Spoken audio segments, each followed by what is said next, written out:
that small body of his. He can't harm a fly. That's how they get you.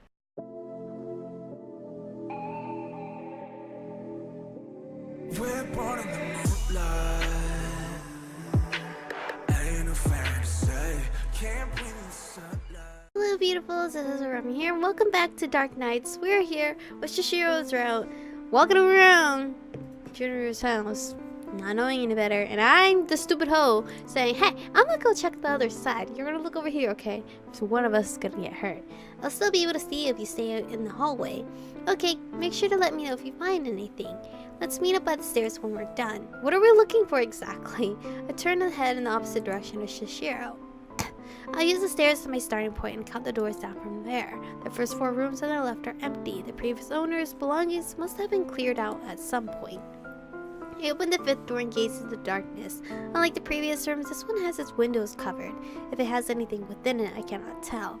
I doubt there's a working light switch in here. I didn't think to bring a flashlight either. I decided not to risk entering the room and tripping over something. The farther down the hall I walk, the more damage there is to the walls. This is how an abandoned building is supposed to look. It would have been pretty scary if everything looked well maintained. Let's see what's in this room. I am very scared. I open yet another door. I'm shocked by the sight of a human-looking skull with chunks of festering meat still stuck to it. Its open jaw is full of pitch-black gunk, accentuating its fearful expression. I slammed the door closed and dashed towards the staircase. Sachiro, we need to get out of here! As I gasped for air, I realized Sachiro is no longer in the hallway and never received a response. I shout his name again and wait for an answer. Suddenly, a blood-curdling scream echoes throughout the mansion. I freeze on the spot when I remember the ghost rumor Leoch told me about. I'm just imagining things. It was probably only the wind. Well, at school I saw wasn't a hallucination. I only looked at it for a moment though, so I'm not even sure if it was real. Fuck up, Michiko. Don't let your imagination get the best of you. Guess what? It already did. Anyway, I had to find Sachiro quickly. There might be something creepy in another room, and I don't want him to get all freaked out. Thankfully, it does not take long before I find the boy. I told you to stay in the hallway. Sorry, I was too absorbed by exploring. He is such a space cadet. We should end this here for today. To hear that scream earlier, I only heard the wind. Are you okay, Michiko? You look pale. Well, yeah, I'm fine. I grab his hand and pull him back to the entrance. At least we got out in one piece. Although Sachiro initially protested, he is panting by the time we are outside the mansion. Are you sure you're okay? Yeah, I just need to catch my breath. He pulls his scarf down and puts his hand on his chest before gazing at me with worry. I gather my thoughts before trying to explain what I experienced in the Kenriji mansion. I may be fine, but you're still acting a little weird, Michiko. Sachiro looks at me as if I'm a crazy person. To tell you the truth, I found a skull in one of the rooms, a human skull. I didn't find anything except empty rooms on the right side. Are you sure your mind wasn't playing a trick on you? Or maybe it was a fake skull left there as a prank? You're probably right. You usually get scared, huh? Obviously. No way! Whether or not it might have been a prank, we should take it seriously. Anything could have happened to us in there. Boo, scaredy cat. I ruffle Sashiro's hair while he pokes fun at me. Anyway, was that the place you were looking for? It probably wasn't. I'm sorry for wasting your time again. It was still worth it. We'll just cross that one off the list. Plus, I can sort of see how those ghost rumors started. That was pretty exciting. What? Sachiro strokes my back, even though I tell him I'm not flustered from what happened. He's pretty brave for a kid. To tell you the truth, I really appreciate what you've been doing for me. I don't think he's a kid, to be honest. I think maybe he's just a year younger than us. Sachiro smiles brightly as he looks at me through sparkly eyes. This boy is too pure. I've never met anyone as kind as you before. Everyone else I asked for help told me I was delusional. I thought he was weird at first too, like who asks complete strangers about haunted houses. Still, it's been kind of fun hanging out with him. It's common sense to help those in need. Your request was pretty weird though. I mean, nobody could have helped you if they didn't know what you were looking for anyway. Don't worry, we can look somewhere else tomorrow. I know this is important to you. I won't give up so easily. Sachiro instantly cheers up and his adorable smile melts my heart. I cannot possibly abandon him. Okay. So far, no scary boogeymans on the street. I toss and turn later that night, haunted by visions of that school. I do not sleep well. I abruptly awaken from a terrifying nightmare. In it, Sachiro and I were searching for the haunted house. What we found turned out to be a death house.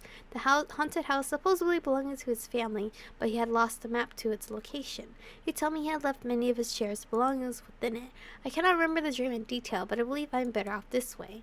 I think he'd been luring people into the death house to torture them, and I ended up walking straight into it by mistake. What a disturbing nightmare. What if it's true? What if it's true? Even if Sachiro is guilty of something, it can't be murder. With that small body of his, he can't harm a fly. That's how they get you. That's how they get you.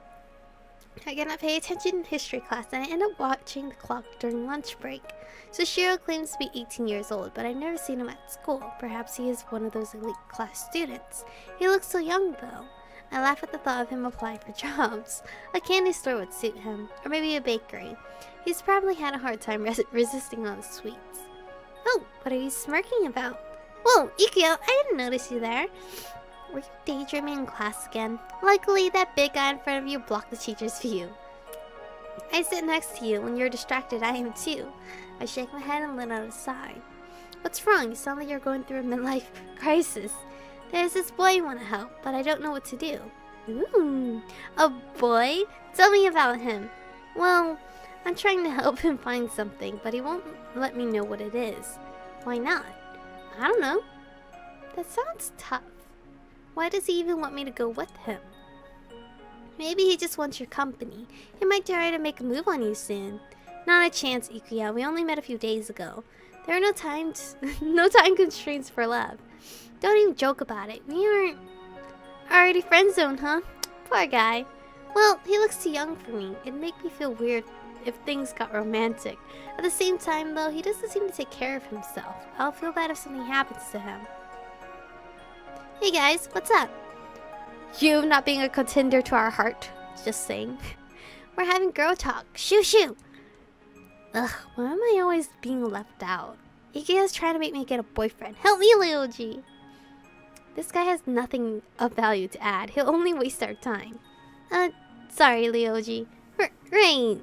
Ryoji scratches his head, seemingly confused. After taking a moment to recover, he tries to change the topic. Anyway, did you guys hear that there was a murder last night? Not another kidnapping. Yes and no. The victim went missing last week, and this morning they found his corpse. My dad's team is investigating the crime right now. They'll have this figured out in no time. Yeah, your father's pretty amazing. Super nice too. He's known for catching people before they make a move. Where'd they find the victim? The corpse was dumped in an alley near the Kenreiji mansion. Chills run down my spine when Ryoji mentions the mansion. The events of last night are still fresh in my mind. This can't be. That school I saw. The murder might have taken place right next to me, and that scream I heard. Michiko, you look pale. Are you feeling alright? Sorry, just hearing about that mansion creeps me out. You know, I'm not fond of haunted places. I'd hate for Sachiro and I to get questioned by the police. Don't be. Exorcists are coming here soon, apparently. They aren't affiliated with the police, but the occultists think they are needed. If you believe in the supernatural, you can believe in exorcisms, right? I don't want to believe in any of this stuff. Are you serious? I recall the advertisement that was... My phone went off. Siri, I'm not talking to you. Stop listening to me. I recall the advertisement was looking for exorcists. I did not expect them to actually hire anyone. All of the victims so far have been middle-aged, but it's entirely possible that youths will be targeted next. Make sure you both stay on guard and don't go out at night if you don't absolutely have to. Roger. I'll be careful. I'm still going out at night because that's the only time Sachiro can be active. After school, I decided to ask Ryoji about Sachiro. You know a boy named Sachiro? I met him recently, but even though he's our age, I've never seen him at school. I don't. If you want me to find out more about him, I'll need his last name, though. I haven't asked about it. I think he suffers from memory loss. Well, I'll take a look anyway. I'm guessing you have a good reason for asking about him. Thanks. Ryoji did ask me to keep an eye out for suspicious people. I'll need to learn more about Sachiro before I say anything else, though. Okay. I head straight to the park. It is earlier than usual, but I do not have anything better to do. It is fairly busy, the benches are practically filled, and there are hordes of children scattered around the playground. I move on to a quieter spot. I see myself under a tree and pull a pocket-sized book out of my coat, a horror novel called Dark Days. Its protagonist is in a relationship with the murderer. Although he is aware of what she has done, he chooses to love her over the law. Morality, rationality, and emotions are put into question. The plot is refreshing and the character's choices always surprises me. The story pulls me in. Is Loki telling us what this game is about? I definitely make different choices than the protagonist, but I still want to know where his actions lead him. After reading for so long, my eyes grow sore. I slip the book back into my coat and stretch before gazing at the bright, colorful sky filled with fluffy clouds. I want to say clads. Such nice weather. It's nice to read in the park every once in a while. Very relaxing too. Suddenly, I realize that someone is sitting in the tree above me. When I focus my eyes and look closer, Sachiro? How long have you been up there? Michiko? Where? Sachiro peers around, apparently startled by my voice. When he looks down, he's once more surprised. He quickly loses his balance and falls out of the tree. What the heck? I reach out to catch him, but he lands a few feet in front of me. Are you okay? That was such a cute CG art. Look how cute. He looks so innocent. I kneel down to help him get up, but end up pulling him forward, and we topple onto the grass together. You guys are so cute. Sachiro slowly covers his face before mumbling an apology. Sorry, I didn't mean to startle you. Me too. I didn't mean to fall on you.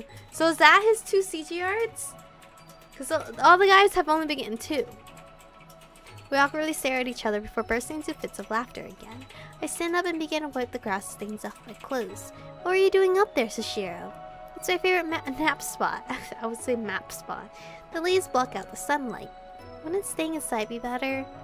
You aren't wrong. He silently stares at the ground. I have something to confess. Can you promise not to laugh?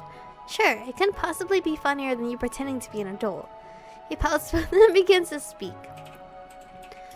This is kind of embarrassing, but I don't have a home. Oh, I'm so sorry. And I even mentioned your parents that one time. Wait, you have the wrong idea. It's not like I ran away or my parents passed away or anything. At least, that is what I believe. It's too complicated to explain right now.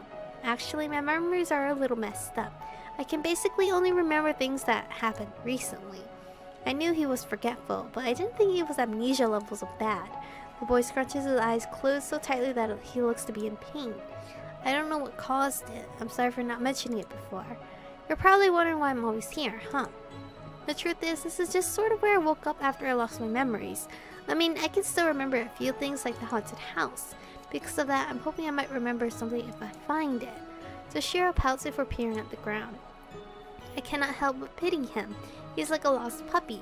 Why don't we go to the library and type in haunted houses in this village or something? All the pieces are falling into place. Things must be so difficult for him.